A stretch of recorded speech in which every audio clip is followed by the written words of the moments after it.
പ്രമേയപരമായ ഉൾക്കാഴ്ചയും കലാപരമായ ഒരു നിലവാര ദീക്ഷയും അനുഷ്ഠിച്ചു പോന്ന കുറേ നല്ല ചിത്രങ്ങൾ ഞങ്ങളുടെയൊക്കെ ഒരു പ്രവർത്തനം സജീവമായിരുന്നൊരു കാലഘട്ടത്തിലുണ്ടായി എന്നുള്ളത് ഞങ്ങളുടെ ഒരു തലമുറയുടെ മാത്രം നേട്ടമായി അവകാശപ്പെടാനാവില്ല. മഴ പെയ്തപ്പോൾ വിത്ത് കിളിർത്തു എന്നുള്ളത് സത്യമാണ്. പക്ഷേ കിളിർക്കാൻ പാകത്തിന് വിത്ത് മണ്ണിനടിയിൽ കിടന്നതുകൊണ്ട് കൂടിയാണ് മഴ പെയ്തപ്പോൾ വിത്ത് കിളിർത്തത്.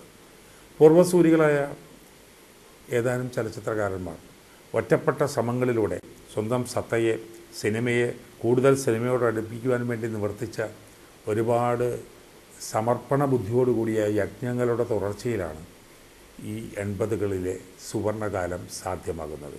രാമകൈരട്ടിൻ്റെയും ഡോക്ടർ രാംദാസിൻ്റെയും സേതുമാധവൻ്റെയും വിൻസെൻറ്റിൻ്റെയും PN മേനോൻ്റെയും P ഭാസ്കറിൻ്റെയും അടക്കമുള്ള തലമുറകളുടെ ഒരു നിസ്തന്ത്രമായ ശ്ലാഘനീയമായ ചലച്ചിത്ര സമർപ്പണ ബോധത്തോടു കൂടിയ പ്രവർത്തനങ്ങൾ തന്നെയാണ് മലയാള സിനിമയെ ആരോഗ്യകരമായ ഒരു പാന്താവിലേക്ക് വളർത്തിയെടുത്തിട്ടുള്ളത്.